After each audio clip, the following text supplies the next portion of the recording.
او سبا نه به زه مونځ کوم او سبا نه به زه روجې نفلې نیسم او زه به د الله دپاره دا کوم او زه به مال لګوم او زه به ګیره پرېږدم او زه به علم زده کوم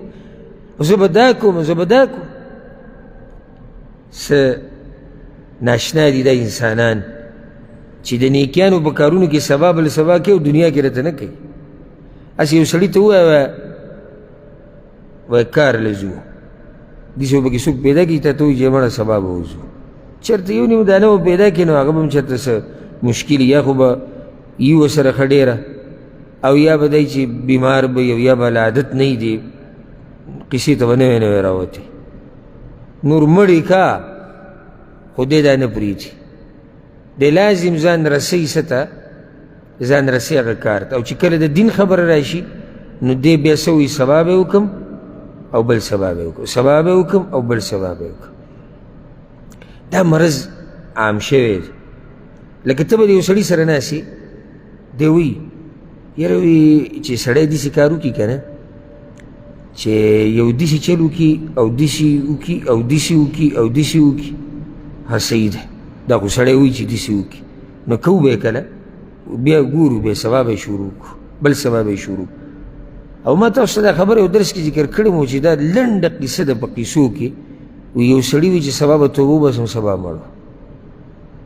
سبا به توبه وباسم سبا مړو ته نشي کولی تا سره دا قصه که نه تا سره نه راځي دا قصه. سبا خو له ما لرې ووې سبا به توبه وباسم او لږ ساعت بعد مړو سبا به مونځ او دس کوم سبا مړو سبا به علم زده کوم شروع کوم سبا مړو سبا به د الله په لار کې مال لګوم او نور به دا کوم او دغه کوم او سبا مړو هر څه پاتې شو. د دې دپاره خو پیغمبر صلی الله علیه وسلم تا ته دا وایي چې دا اعمال دا د فتنو د راتلو نه مخکې وکړه ځکه چې دا فتنې به تا مصروفه کړي. داسې هم کیدی شي چې مالدارې او سبا سې غریبې نن روغې سبا بیمارې نن ځوانې سبا به بوډای نن د سره وخت شتي سبا به مصروفې او نن ژوندی سبا به مړې. امام ترمذي حدیث راوړی دی ته غوږ کښېږده بادروا بالاعمال سبعه پیغمبر صلی الله علیه وسلم وایي د 7 خبرو نه مخکې نیک اعمال وکړئ چې څومره یې کولی شئ ویې کړئ هل تنتظرون الا فقرا منسیا. پیغمبر صلی الله علیه وسلم وایي ګورئ تاسو دې ته ناست یئ چې داسې غریبي د باندې راشي چې د هر څه د نه یېرې کړي بیا به نیکیانې شروع کوئ. کله په انسان باندې داسې غریبي راشي چې د دینداري او د هر څه ته یېرې کړي.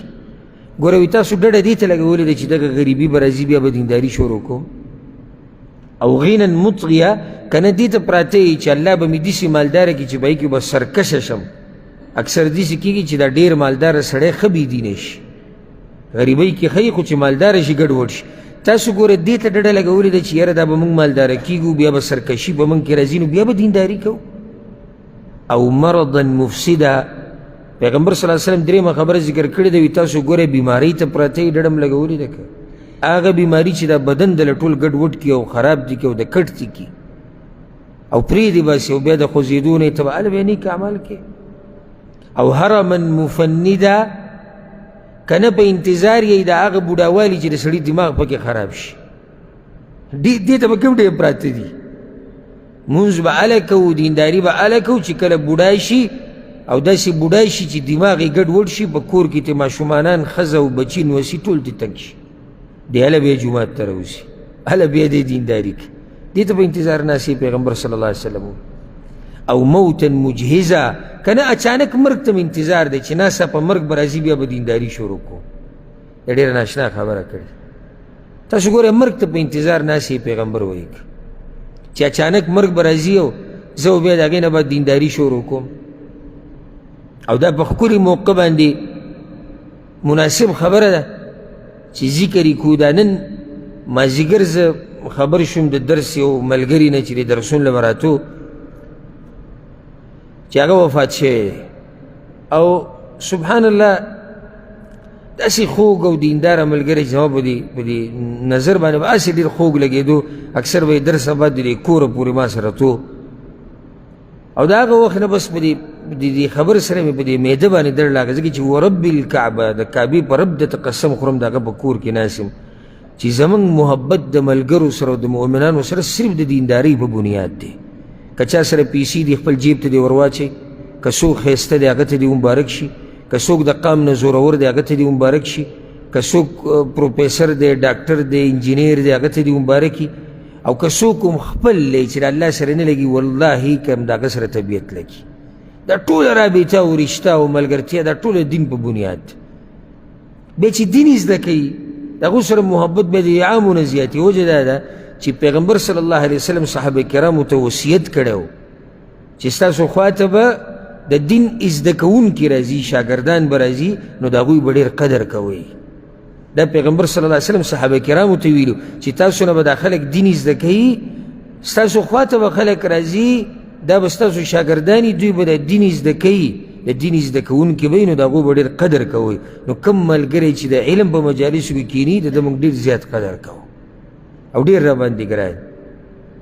دغه خوږ ملګری دغه قیمتي ملګری یو څو ورځې مخکې درس کوو نن نشته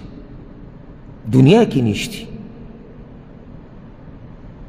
که چېرته دې مړو خبرې کولی وه ما وله تاسو به ویلی وی چې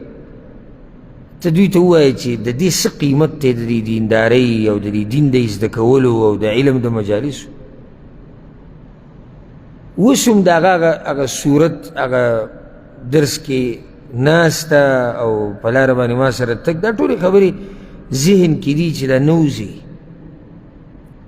نه زموږ سره د نسب رشته وه نه د قوم رشته وه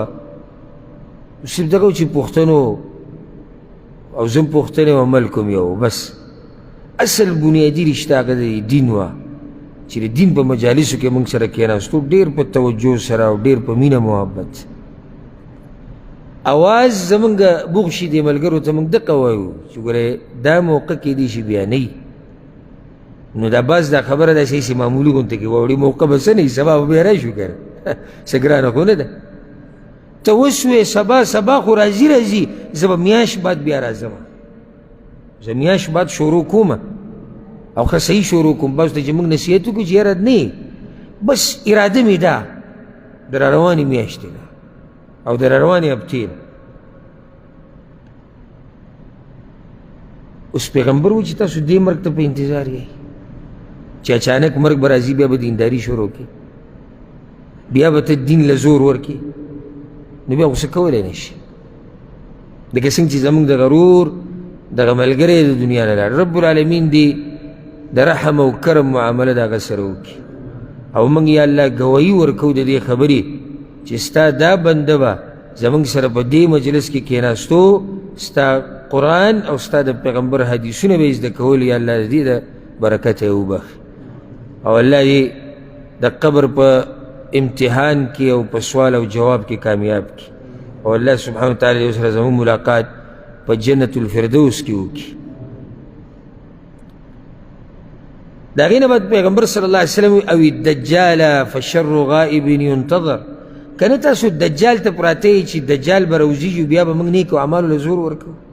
نو پیغمبر وایي دا خو تاسو بیا د شر په انتظار کې پراته یئ چې شر به راښکاره کېږي دجال خو شر دی شر به راښکاره کېږي بیا به زه دینداري شروع کوم او الساعه فالساعة ادهى وامر که نه قیامت ته هم ډډه لګولې ده چې قیامت راشي نو بیا به دینداري شروع کوو یعنې د دې بعضو د دې ناستې پاستې نه خو داسې ښکاري لکه دی چې څه ته په انتظار ناست قیامت ته په انتظار ناست یا مرګ ته پروت دی چې مرګ راشي بیا به دینداري شروع کړي او قیامت راشي بیا به دا کار کوي نو قیامت خو پیغمبر صلی الله علیه وسلم ډېر تریخ دی او قیامت خو ډېره خطرناکه خبره ده هلته خو حساب کتاب دی هلته خو عمل نشته دا چا ویلی دي او دا قمقل د ده ذهن ته چا دا خبره اچولی ده چې په آخرت کې به عمل کي آخرت خو د حساب کتاب ځای دی د عمل میدان خو دنیا دی خو تا خو د میدان د عمل هغه دې ګرځولی او میدان د دنیا صرف رزق دی پکې ګټو رزق ته موږ ټول محتاج یو خو دومره څومره چې ضرورت لري ځان پسې لیونی کول نه دي پکار چې سړی ځان لیونی کي د سحر پکې پته نه لګي د ماښام پکې پته نه لګي د غم پکې پته نه لګي د ښادۍ پکې پته نه لګي د صحت پکې پته نه لګي د بچي پکې پته نه لګي د ښځې پکې پته نه لګي او څه کې زه پیسې ګټم ښه نو بیا د هغې نه بعد بیا څه ولې ګټلې او ښه ډېرې دې وګټلې او مړ شوې پرېږدې ښه دې بچو ته او ځکه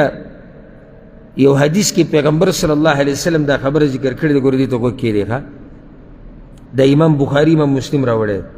یو سړی به پیغمبر صلی الله علیه وسلم پسې راغی وي یا رسول الله ای صدقة اعظم اجرا ای د الله پیغمبره په دې صدقو کې ډېر اجر والا صدقه کومه یو ده یعنې اجر خو په هره صدقه میلاوي خو دا ډېر اجر والا کومه یو ده پیغمبر صلی الله علیه وسلم ورته زیرې ته بیانوم خو ستا دې قسمي دا به بیا خلکو ته بیانې ان تصدق وانت صحيح شحيح تخشى الفقر وتأمل البقاء هغه صدقه د ټولو نه غوره ده چې بدن دې روغي او یریږي د غریبۍ نه او د ژوند امید دي په دې درې قسمه خبرې چې د پکې او ته صدقه کې در ټول نه بهترین صدقه ده وجه دا ده چې بدن دې روغي ځکه کله چې سړی بیمار شي نو دی مرګ ورته مخې ته شي چې یاره هسې مرمه نو دا مال د چا په لار کې ولګوه د الله په لار کې خو دلته دا سړی روغ دی روغ دی نو دا خبره یې ذهن کې نشته چې زه مرمه او دې بیا هم لګوي د الله په لار کې خو اوچته صدقه ده دویم یریږي د غریبۍ نه یریږي د غریبۍ نه ځکه د غریبۍ نه که نه یریږي نو بیا خو دې لګیا خو څه خبره نه ده خو چې یره د غریبۍ یره دای چې یره مال به داسې شي او بچي دي او ښځه ده او د دې هر څه باوجود ستا ذمهواریانې ستا په اوږو دي ښه ډېرې او ته بیا هم د الله په لار کې مال لګې دا بهترین صدقه ده ځکه ته د غریبۍ نه یېرېږي دریم ژوند امید دي دی لکه یو سړی دی په سره ځوانۍ کې د الله په لار کې مال لګي او یو هغه بوډا دی چې 80 کاله عمر یې د الله په لار کې مال لګي فرق دی دې دواړو کې ځکه چې 80 کالو بوډا مرګ نږدې نی او دغه ځوانۍ کې چې دی نو د ده امیدونه لا ډېر دي باوجود د دې امیدونو دی راولګي دا مال د الله په لار کې لګوي نو د اوچته صدقه ده ولا تمهل دا حدیث مې دې دپاره ووایي یعنې د نیک کار به لیټ کې نه ولا تمهل حتى اذا بلغت الحلقوم او دا صدقې ورکول د الله په لار کې دا مال لګول مه لیټ کوه داسې نه چې ته په دې انتظار یې چې دا سا به بیمارۍ ته راورسي خبره ما دا شروع کړې چې را بعض خلک صرف پیسې جمع کوي په دنیا پورې نښته نښته بیا مړ شو اوس دا سړی چې پیغمبر صلی الله علیه وسلم وایي په انتظار دی تر دې چې سا یې کوم ځای ته راورسېده مرۍ ته قلت لفلان کذا ولفلان کذا نو بیا ته دغه ټیم کې وې پلاني له به پکې دومره ورکوي او پلانی له پکې دومره ورکوي وقد کان لفلان پیغمبر وایي ستا وینا ته ضرورت نشته هغه خو هسې هم دغه پلاني دی ته خو دنیا نه تلو والی اوس ته دا وضاحتونه ورکوې پلانی له پکې دومره ورکوي او پلانی له دومره وقد کان لفلان هغه د پلاني دی که ته یې غواړې او که نه غواړې او که دا پوزه په خاورو کې راکاږي که نه او ککړی کې دا د دې پلاني دی ستا خو څه نشتي تا خو صرف را جمع کړه ځان دې پسې دومره خراب کو چې د الله دین دې پکې هم پرېښودو اوس ته دا قصې پرېږده ته د دې دنیا نه صرف رخصت شه تقسیم یې موږ ته پرېږده بېغمه شه له تقسیم نه داسې به یې له تقسیم کو چې هغه لسان حالهم کوم چې د مړي خپلوان د هغوی که به ژبه نه وي خو د حال نه یې ښکاري وایي ته صرف مړ شه موږ به درله داسې تقسیم کو چې یاد به ساتي د تاریخ بعض واقعات موږ ته راغلي موږ اورېدلي پلار یې په کټ کې پروت دی خلک د جنازې په انتظار کې دي او کور کې جګړه روانه ده چې دغه ځمکې دا پلانۍ برخه د ده رسي او که د ده رسي ظالمانو دا سړی خو اول ورسوي دی کندې ته بوځي دی قبر له بیا به ګورو دا هغه سړی دی چې د جمع کول ښه اوس د ده د جنازې غم د بچو سره نشته چې دی وباسي او خښې کېږي بیا جګړې کوئ نه قصه د اول نه روانه بلکې چې کله موږ ته پکې داسې واقعه هم راغلې ده چې وی سړی بیمار شو او داسې بیمار شو چې ډاکټرانو د هسپتال نه چوټي کو. هلته زموږ ملکونو کې اکثر د ډاکټران سړی چوټي کوي، حالانکه دلته دا ښه نظام دی او دا د داسې علماو فتوا هم ورکړې ده چې ډاکټر ته دا ګنجایش نشتی چې د یو مریض داسې چوټي کړي چې ته نه ښه کېږي. د خپل کوشش کوي، مرګ ژوند د الله په لاس کې. هلته سړي ته مخامخ وایي به دکې څه نشتې وړی دغې شانې وله بچو ته ووایي دکې څه نشتې دی یو څو ورځې ژوند دی کور ته بوځي خوشحاله ژوند ورسره تېر کړي، یو څو ورځې ژوند دی خوشحاله ورسره تېر کړي. چې کور ته رالو جاښه سټاټه شوه چې دا ځمکه د چا ده او دا پټی د چا دی. لکه دا سړی به یو څو ورځو کې ډاکټرانو اصولو مطابق دی مري، ښکلی ژوند ورسره تېر کړي. یو څو لمحې نه اوس غم د دی سړی خو هسې مري، د ده نه اوس دستخط یې اخیسته غواړي، د ده نه ګوتې لګول غواړي. ته باندې څه کوو؟ دا خو یو سلیپر دی بیا به قبر ته کوز کو، یو لرګی دی قبر ته به کوز کو. او دغه شاني روایلو قبر ته کوز کړو روټیني یو میخه پیاله لکي او بیا قیسه ګرمه شي. پیغمبر وایي وقد کان لفلان، دا مال خو و د پلاني، نو ته څنګه لګیږي چې دا اوس د پلاني او پلاني چې سا دې مرۍ ته راورسېدې شروع دې وکړه. مزه خو یې دا کوله چې ستا په بدن کې وه ته روغ وي، ته د ژوند امید دې ساتو، د غریبۍ نه یېرېدې او د الله په لار کې دې مال لګولی او مزه دا کوي، مزه دا کوي. لکه ګوره یو سړی دی او دا موږ حدیث کې ذکر کړی و، حدیث کې هم داسې راغلي. اوس یو سړی دی د هغه سره 2 روپۍ دي او یو سړي سره 1 لاک روپۍ دي. دی یو لاک روپۍ د الله په لار کې ورکړي، دی بل 1 روپۍ ورکړي. حدیث کې راځي دا یوه په 1 لاک باندې زوروره ده. ولې؟ ځکه چې 1 لاک هغه د لکاو نه راویستي دي، د کروړاو نه، او ده دا 1 روپۍ ورکړې ده، باقي ورسره صرف یوه ده بله نشتي. دی د غریبۍ نه یېرېږي،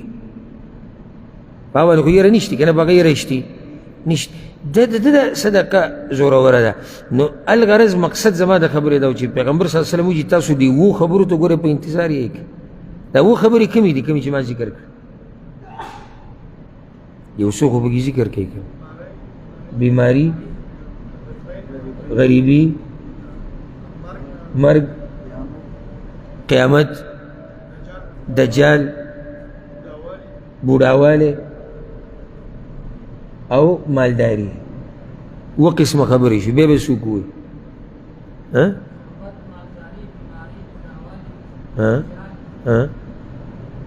قیامت